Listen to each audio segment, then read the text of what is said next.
Hello and welcome to the Trust Factor Podcast, the only podcast that guarantees your success when you implement its divine age-old teachings.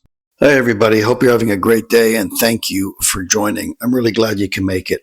We're about to talk about somebody that you know, and this somebody may even be you. If it's you, please listen well, because it's time to start making change. And if it's somebody you know, then keep this in your back pocket. It'll help you to recognize where the people who surround you are holding in their relationship with their creator. It's about the obsession to win the argument. There is a terrible character flaw that is extremely damaging to the extent that a person could lose his very life because of it. This is the obsession to win an argument at all costs. Human nature wants to be right always and to win always. A person thinks that his or her opinions are truth. They're not willing to hear any other opinion. No one can budge them from their preconceptions. They can never acknowledge a mistake, nor are they willing to change. Usually they scoff at others. This all comprises the obsession to win the argument. You guys know people like this. I know multiple people like this. There are people that you know one of two things will either happen. When you engage this person, when you see them, you know that either a battle is about to ensue because you're going to dig your heels in also, and you know what this person is all about, so you come prepared for a fight. As soon as you see them, you recognize that you have to be on guard. You have to be ready to do battle. Or the opposite happens. You see them coming, and you immediately drop your guard. You immediately recognize that it's futile, that if you engage this individual right now in any conversation, it's going to turn into an argument. And even if you don't engage them, they're going to try and bring up some point of contention or conflict to explain to you how they know everything. And you make a decision to not engage. One of the two things. You know, you'll either engage and a battle will ensue, or you'll withdraw and allow them to either win every argument or disarm them entirely so that they recognize there's no point. It's futile. And I have news for you. If you are the type of person who backs away, drops your guard, allows them to win an argument, and doesn't even engage them, then it doesn't take a lot of time for them to figure that out. And oftentimes they won't even engage you. If you're alone with them, they are in a very difficult place. For these people, if they're alone in a room with somebody who's not engaging them, it is torture. It's absolute torture because their entire existence is to prove that they know more, that they're smarter and that they're better and that they're sharper and that they're more in the know. They need to prove not just to themselves, but to the whole world where they're holding in life. A person like this, it says, is obsessed with being right and winning. As such, he never finds the truth. Why? In order to find the truth, a person must be willing to sacrifice everything. He must be ready to admit a mistake and to change his life. After he thinks that he found the truth, he must be willing to admit that he was wrong. And once again, to change his train of thought repeatedly, if need be. He must be willing to change and to rectify always. Rabbi Nachman of Breslov is connecting this passionate desire to win an argument to not being able to find the truth. Why? Because it goes hand in hand.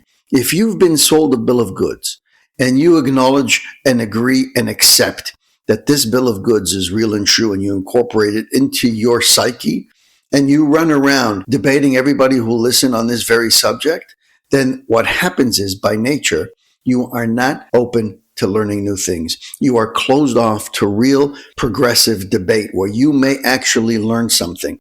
You've got your preconceived conclusion in your brain, and that's all you're running with, which means the truth could be staring at you in the face, and you will not see it because all you're hell-bent on doing is arguing. If this is you guys, by the way, take note, very important, start putting steps in place to change. Not an easy thing to do.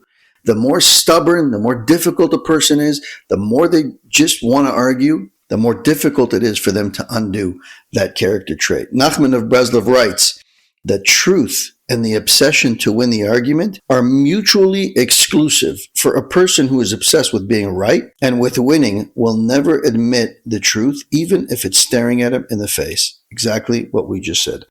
Understandably, a person must rid himself of this terrible obsession.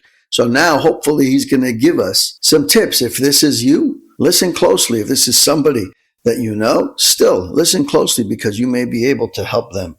He can do so by recognizing the limits of human intellect and perception. After all, what are we? We're not the creator. We're only human beings. We know little about ourselves. So we certainly don't know much about creation with its endless wonders, perplexities, and deep secrets. Not knowing much is a gross understatement, he says. Basically, we know nothing. Therefore, a person doesn't even understand what's happening in his own life, where he's going, where he's been, what the future holds for him, neither the immediate future nor years to come. Therefore, he lacks the ability to protect himself from periodic calamities, natural occurrences, and other crises. In other words, AKA, what is the path to undoing this harmful character trait? Acknowledge and accept that you're a human being and that you are built with flaws and that our purpose is to grow and learn in this life. If you're walking around like you already know everything, you've lost. You have to convince yourself that there is a world of knowledge out there that you haven't got a clue about. We only know what's surrounding us, what's called the Dalet Amot, the 4 feet that surround us, our immediate environment.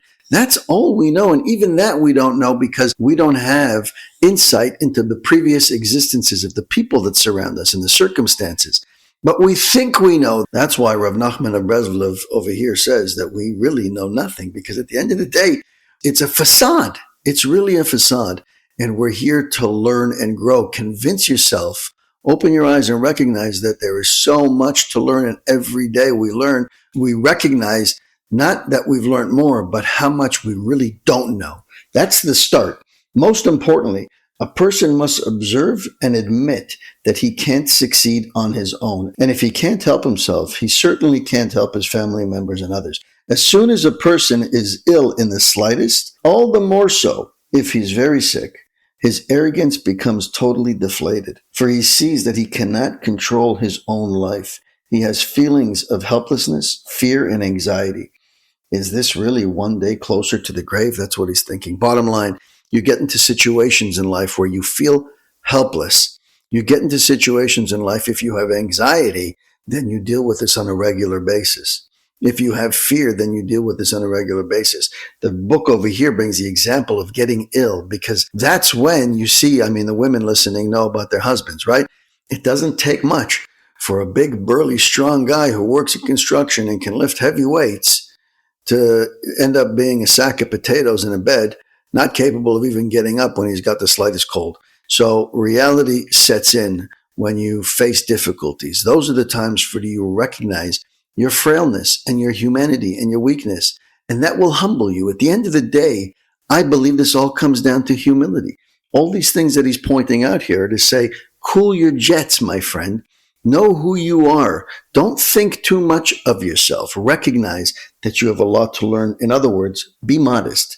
He says you have to make a decision to either remain arrogant and feel like you are the top of the world, nobody is smarter or more talented or more successful than you are, or decide that you have a lot to learn and that you can learn from every individual. That's what it says in the chapters of the Father, the ethics of the Fathers. It says, who is the smart person? He who learns from every individual. That means every.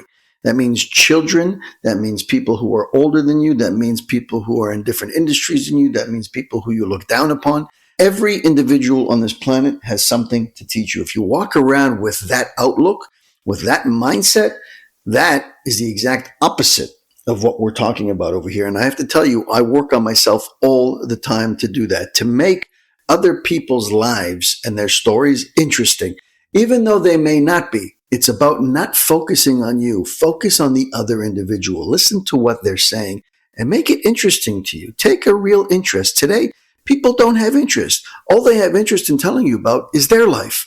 Today's conversations sound like this.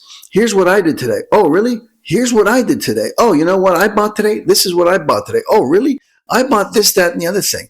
Who cares what you bought? Your friend's trying to tell you something. Focus on what they're saying. Listen to their words. They're trying to get a concept across to you that they want to share information. It's not a competition. It's not who's better, who's smarter, who's more capable, who's wealthier.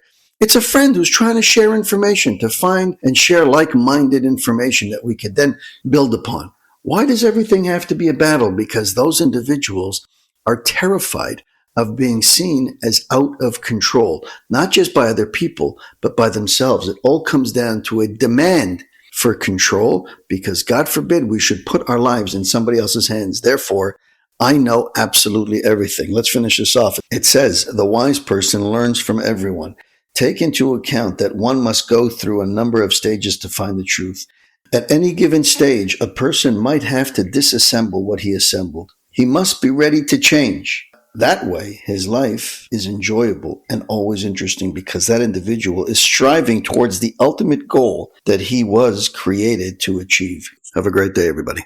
Thank you for spending time with us on the Trust Factor podcast. If you've heard something today that moved you, save this episode and share it with someone who might need to hear it. Be sure to subscribe so you don't miss upcoming conversations that challenge, empower, and uplift. And if you're on social media, connect with us. Leave your thoughts. Drop a quote that resonated with you. Hashtag the Trust Factor podcast. Until next time, keep growing in your trust and keep living with purpose. I'm Jesse Revivo, and this has been the Trust Factor podcast. Thanks for listening.